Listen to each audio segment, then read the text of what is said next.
Bienvenue dans les enquêtes du Nouveau Détective.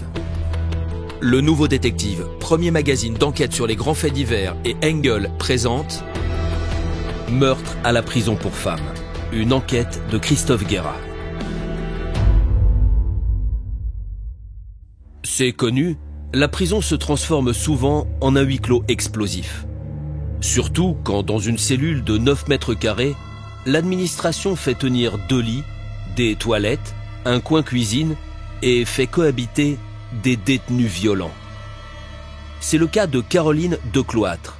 À 34 ans, cette jeune femme à la silhouette menue qui s'installe dans le box des accusés de la cour d'assises de la Loire est jugée pour meurtre. L'accusée a toujours eu 2 visages. D'un côté, celui d'une jeune femme modèle qui récite sa prière chaque soir, joue de la flûte traversière, suit assidûment une formation d'infirmière, et de l'autre, une véritable furie, capable d'agression d'une violence inouïe.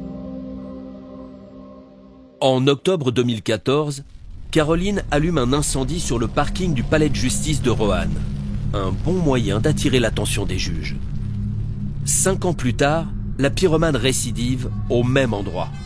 Cette fois, le brasier menace des dizaines de personnes. Les magistrats échaudés lui infligent 5 ans de prison.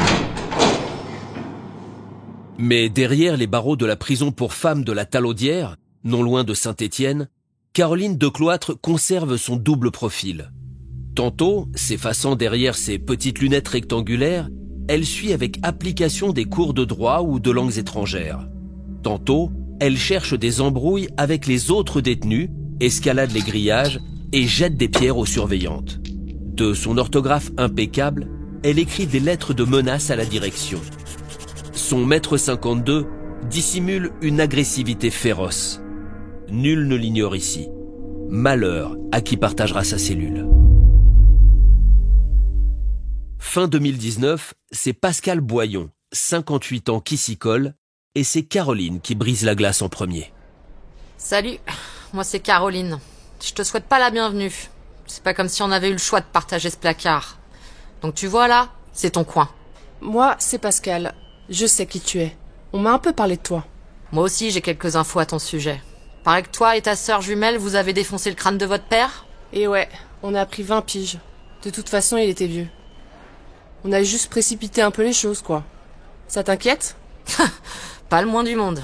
En revanche, ce qui m'inquiète, c'est ton hygiène. Sans vouloir t'insulter, tu dégages une petite odeur de rance et de tabac froid qui, à la longue, risque de m'indisposer. Si tu vois ce que je veux dire. Alors je tiens à préciser les choses. Si tu dois vivre avec moi, tu prends des douches et tu essaies de masquer cette odeur de tabac froid qui t'accompagne. Ouais, je fume. C'est mon seul plaisir. On m'a prévenu que tu étais un peu du genre vénère. Mais tu as vu ton gabarit par rapport au mien ? À ta place, je me tiendrai à carreau. Parce qu'ici, c'est chez moi. Écoute, je veux pas d'emmerde. Si tout se passe bien, je devrais rejoindre ma sœur à la prison de Rennes dans quelques mois. Alors on va faire des efforts toutes les deux et tout se passera bien. Séparées par 30 ans d'âge, la Sainte-Nitouche et la vieille peau forment un curieux duo. Mais après cette mise au point, leur cohabitation semble se passer à peu près bien. Pascal se remet à fréquenter les douches et à Noël, Caroline lui offre un flacon de vernis à ongles. Le 24 février 2020, elles cuisinent ensemble un plat de spaghettis bolognaise. Une soirée amicale en somme. Sauf que Caroline a déjà prévu de tuer Pascal. Pourquoi ? Pour pouvoir jouer de la flûte en paix ? Parce qu'elle ne supporte plus le manque d'hygiène et l'odeur de tabac froid de sa codétenue ? Ou plus simplement parce qu'elle ne parvient plus à réprimer ses pulsions sadiques. Quoi qu'il en soit, le dîner à peine terminé, Caroline saisit une poêle et d'un coup violent assomme Pascal. Profitant de son inconscience, Caroline lui entaille la gorge à coups de rasoir. Et comme Pascal s'accroche à la vie, elle tente alors de l'étrangler avec un drap roulé en torsade. À plusieurs reprises, la vieille reprend conscience, se débat, mais Caroline serre de plus belle jusqu'à ce que le corps de sa victime se relâche. L'agonie est interminable.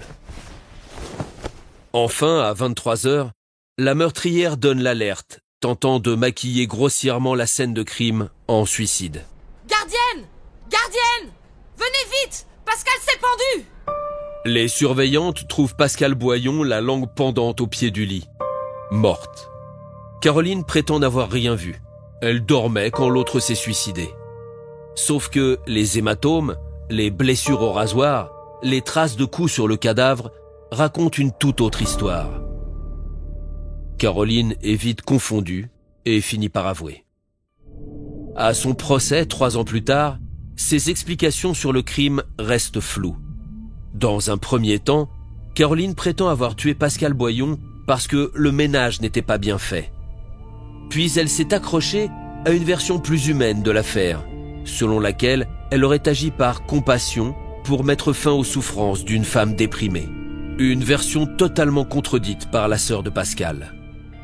Pascal n'était pas du tout déprimée. Elle devait bientôt me rejoindre à la prison de Rennes.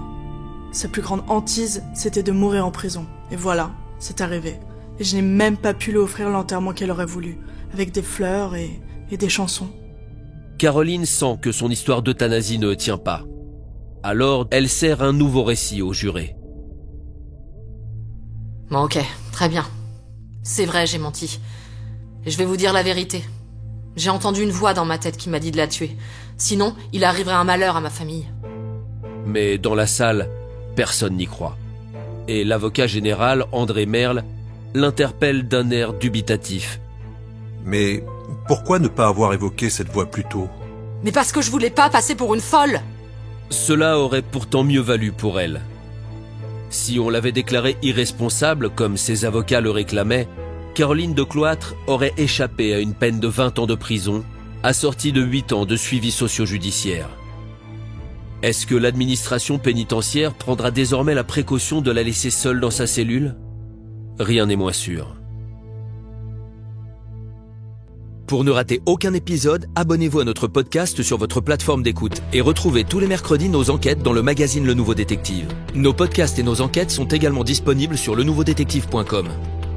Si l'affaire n'a pas encore été jugée ou venait à passer en appel, nous rappelons que les protagonistes bénéficient toujours de la présomption d'innocence. Les noms et prénoms de certains personnages sont susceptibles d'avoir été modifiés.